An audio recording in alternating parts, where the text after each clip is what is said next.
When champions become chokers, the Jaelan Phillips collapse that perfectly defines Miami's catastrophic season. How do you blow a game in the most Miami Dolphins way possible? How do you take a crucial moment, a play where your star edge rusher has the opposing quarterback dead to rights, and somehow turn it into the exact opposite outcome that cost you the victory? The answer is simple. You're the 2025 Miami Dolphins, a franchise so fundamentally broken that even when individual talent puts you in position to succeed, organizational dysfunction and mental mistakes snatch defeat from the jaws of victory. And nowhere was that more painfully evident than on the final drive of Miami's devastating 28-27 loss to the Los Angeles Chargers, where Jaelan Phillips and rookie safety Dante Trader both failed catastrophically on the single most important play of the game. Joe Schad of the Palm Beach Post broke down the film, and what it reveals is absolutely damning for both players and the defensive culture that's supposed to prevent exactly these kinds of failures. Let's start with Phillips, because his mistake on this play encapsulates everything frustrating about his Miami tenure. Flashes of elite ability immediately followed by inexplicable failures to finish. On what should have been a game-sealing sack at the Chargers' 34-yard line, Phillips had Justin Herbert wrapped up. He was in perfect position. He had his hands on the quarterback. This was a moment, the play that ends a drive, forces a long field goal attempt or punt, and gives Miami's offense a chance to run out the clock and escape with a desperately needed victory. And Phillips let him go. Herbert, using his considerable size and strength, somehow shed Phillips' tackle attempt and escaped what looked like a certain sack. But it wasn't just brute force. Herbert brilliantly switched the ball to his left hand to avoid Phillips' swipe, then back to his right as he rolled out. That's elite quarterback play, the kind of improvisation that separates good from great. But it's also a play that Phillips absolutely has to finish. You cannot let the quarterback escape when you have him wrapped up on third down in a one-point game with under 2 minutes remaining. That's fundamental football, and Phillips failed fundamentally. Schad's analysis suggests Phillips may have been too focused on the ball rather than securing the sack. That's a coaching point that gets drilled into edge rushers from high school onward. Finish the play, wrap up the quarterback. Don't go for strip until you've secured the tackle. Phillips violated that basic principle, got greedy trying to force a fumble or make a highlight play, and gave Herbert the escape route that kept the drive alive. It's the kind of mental mistake that championship defenses don't make, and it's exactly the kind of mistake that's defined Miami's season. Talented players making critical errors at the worst possible moments. But Phillips' failure was just the beginning of this defensive disaster. After Herbert escaped, he launched a deep ball toward Ladd McConkey, and this is where rookie safety Dante Trader enters the nightmare. McConkey was running a route toward the sideline at the Chargers' 45-yard line, and Trader had perfect positioning to make a play. Here's the crucial detail that makes Trader's mistake so inexcusable. McConkey was approximately 7 yards from the sideline, meaning Trader had the boundary as an extra defender. In that situation, with the sideline eliminating half the field, the safety's job is painfully simple.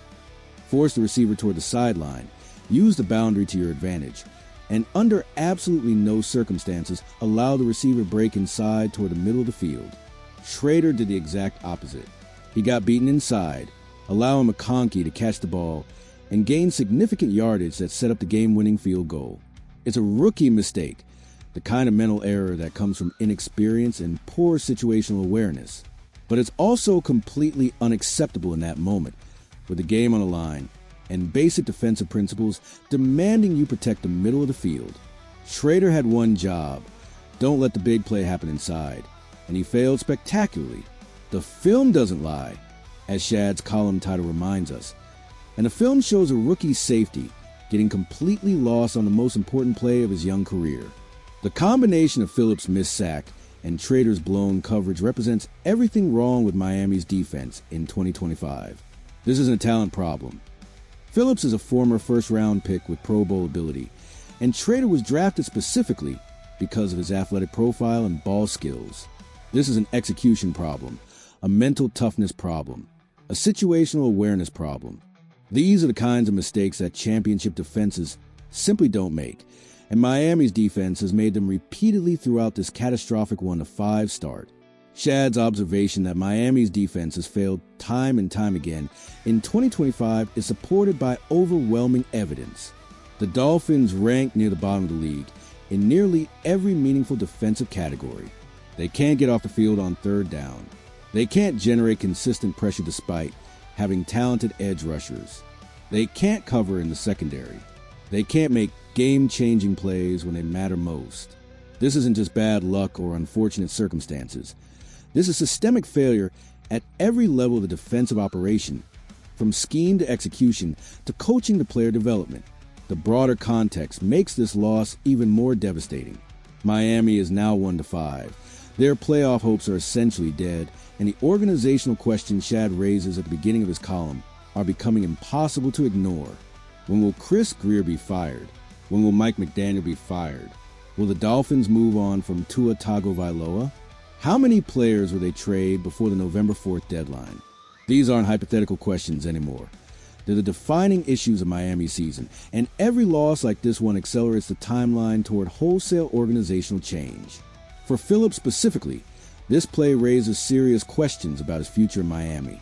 He's a pending free agent after this season, and performances like this one, failing to finish the most important play of the game, destroy his market value.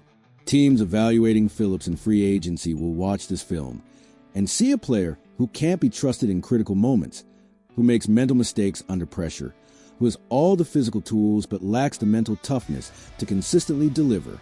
That's the difference between getting paid like an elite edge rusher and settling for a prove-it deal with incentives. Trader's mistake is more forgivable given his rookie status, but it's still a massive red flag for Miami's defensive future. If your rookie safety can't execute basic coverage principles in critical situations, what does that say about your player development and coaching? What does it say about your draft evaluation if you're selecting players who aren't ready for these moments? The Dolphins have consistently struggled to develop young defensive backs, and Trader's blown coverage is just the latest example of that organizational failure.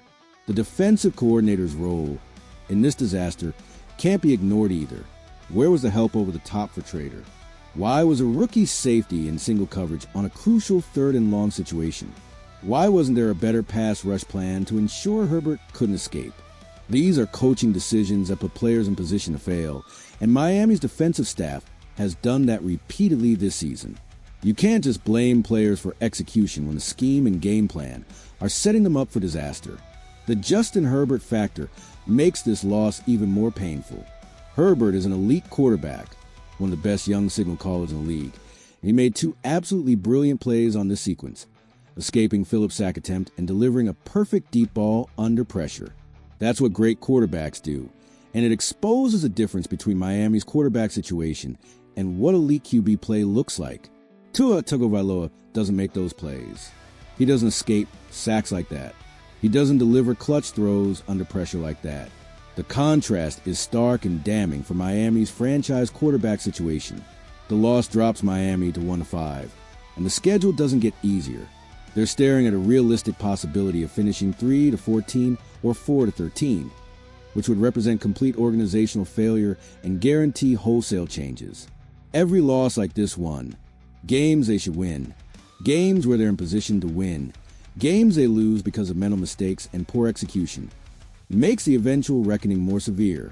Ownership will have no choice but to clean house, and players like Phillips and Trader will be left wondering what could have been if they just executed fundamentally sound football on the most important play of the game. The film doesn't lie, as Shad reminds us, and the film from this game shows a franchise in complete disarray. Talented players making critical mistakes, coaches putting players in bad positions, a defense that can't execute when it matters most, an organization that's lost its way and has no clear path back to competence. This isn't fixable with minor adjustments or motivational speeches. This requires wholesale organizational change from the top down, and losses like this one, games blown by individual failures on crucial plays, are exactly why that change is inevitable and necessary. What's your take on these critical failures? Is this primarily on the players for not executing? Or does the coaching staff deserve more blame for scheme and preparation? And for Dolphins fans specifically, at what point do you stop blaming individual plays and start demanding accountability from the organizational leadership that's built this disaster? Drop your brutally honest assessments in the comments and smash that like button If you believe the film really doesn't lie and Miami's problems go far deeper than any single play, we'll keep breaking down this catastrophic season as it continues its death spiral. See you in the next one.